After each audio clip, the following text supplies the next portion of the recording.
आप लोग मरोगे कि नहीं मरोगे? जोर से। हाँ, मरोगे? सच बताओ मैया, आप मरोगी कभी कि नहीं? कौन कौन मरेगा एक दिन?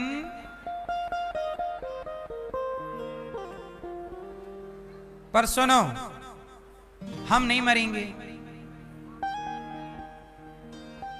और आप भी नहीं मरोगे।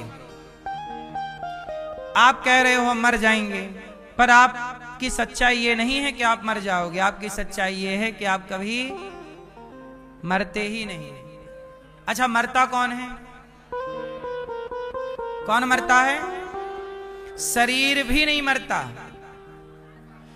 व्यवहार में बोला जरूर जाता है कि मर गया, व्यवहार में बोला जाता है, पर पूरी गहराई से जरा देखो तो मुझे तो शरीर भी मरता हुआ नजर नहीं आता। आओ मैं आपको गहराई से समझाऊं, समझोगे ना?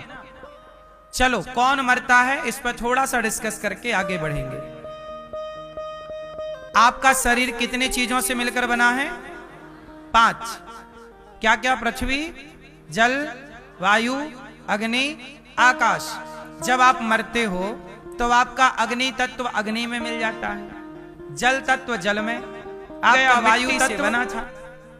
तो मरा कौन? आपका शरीर 5 तत्व से बना, 5 में मिल गया।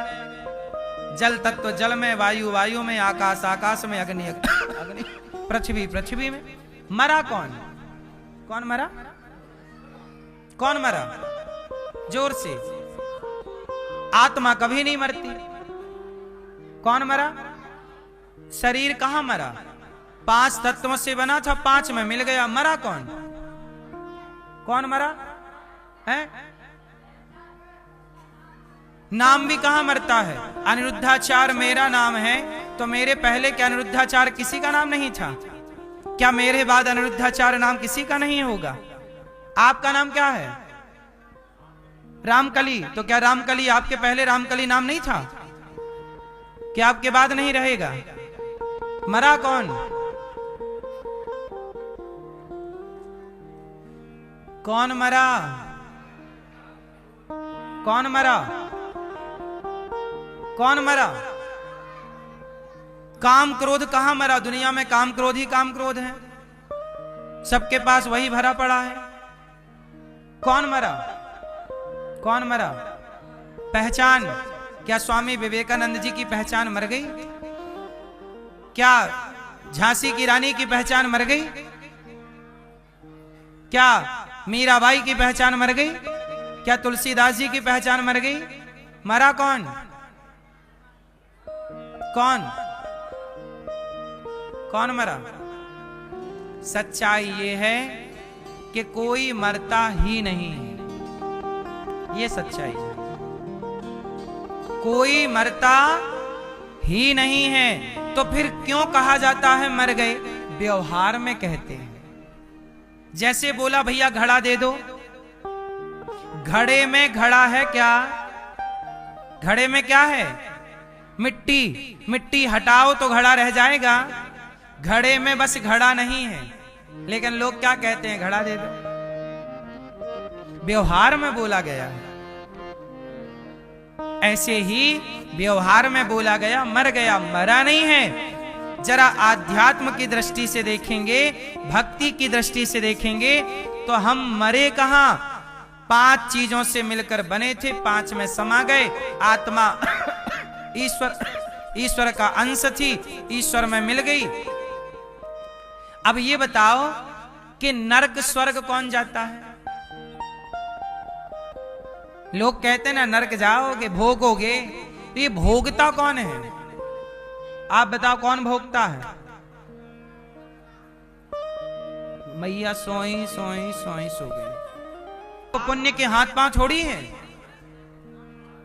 आत्मा थोड़ी भोगती है। आत्मा सुख दुख जीवन मृत्यु से परे है। शरीर चिता पे जल के 5 तत्वों में मिल गया। आत्मा ईश्वर में। स्वर्ग कौन जाता है मैया? लोग कहते हैं ना भोगोगे। कौन भोगता है? नरक में।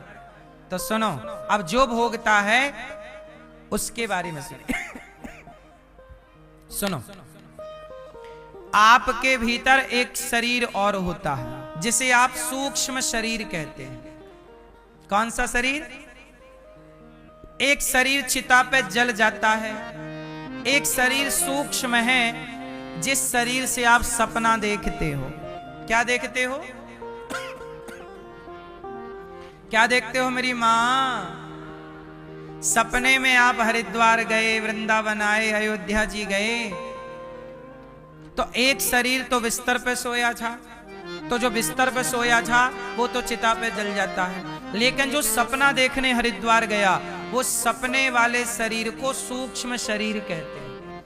वही शरीर नहीं जलता, वही शरीर नहीं मरता, वही शरीर को यमदूत पकड़ कर ले जाते हैं और वही शरीर की पेशी यमराज के आगे होती है और यमराज बोलते हैं, हाँ जी क्या करके आए हो, आप कितना पाप किए हो, कितना। अच्छा, आप लोगों का जब हिसाब होगा यमराज जी के यहाँ, तो आप भैया मैया क्या ज्यादा निकलेंगे, आपके पाप की पुण्य?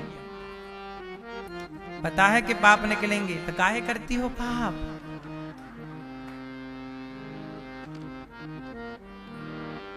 मैया आपके क्या निकलेंगे मेरी मां? नहीं, आपको पता है, अपने आप से थोड़ी झूठ बोल सकती हो आप।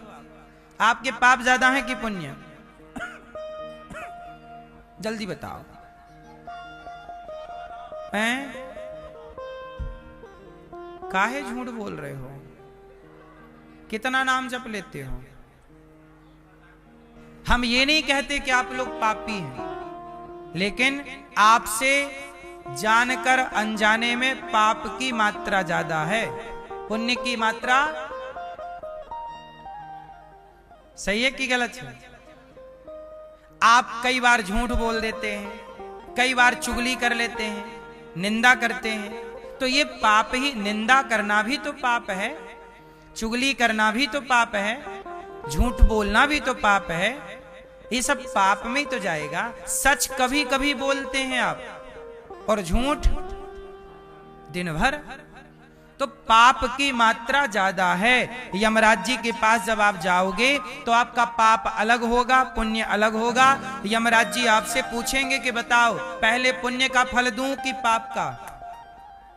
आपने जो पुण्य किए होंगे, किसी को भोजन कराया होगा, किसी वृद्ध माँ को भोजन कराया होगा, दान पुण्य किया होगा, किसी को रास्ता दिखाया होगा, किसी के साथ अच्छा किया होगा, वो भी पुण्य आपके संग है। पुण्य अलग, पाप अलग, दो भागों में डिवाइड हो गया आपका सब सिस्टम, ये पाप और पुण्य। अब जब यमराज जी बोलेंगे पहले क्या चाहिए, पाप पुण्य दोनों आपको भोगना पड़ेगा, अवश्य में भोक्तव्यम कृतम कर्म शुभाशुभम। अब बताओ पहले क्या भोगोगे आप लोग? पुण्य। तो जैसे ही आपने बोला कि पुण्य, तो यमराज जी ने कहा जाओ मनुष्य का तन पाओ। पुण्य भोगने या तो आप स्वर्ग जाएंगे या संसार में अमीर के घर पैदा हो जाएंगे, सोने की चम्मच में दूध पिएंगे, सोने की झूला में झूलेंगे, बिंदास जिंदगी जिएंगे अमीर बनके। ये पुण्य भोग रहे हो, और जब पुण्य पूरा हो जाएगा तो चलो वापस यमराज जी बोलेंगे चलो अब जो पाप था ना वो भोग लो। फिर वो पाप भोगने के लिए आपको नाली का कीड़ा बनना पड़ेगा, मच्छर बनना पड़ेगा, मक्खी बनना पड़ेगा, चमगादड़ बनना पड़ेगा, गधा बन के आपको भी ढोना पड़ेगा बोझ, है ना।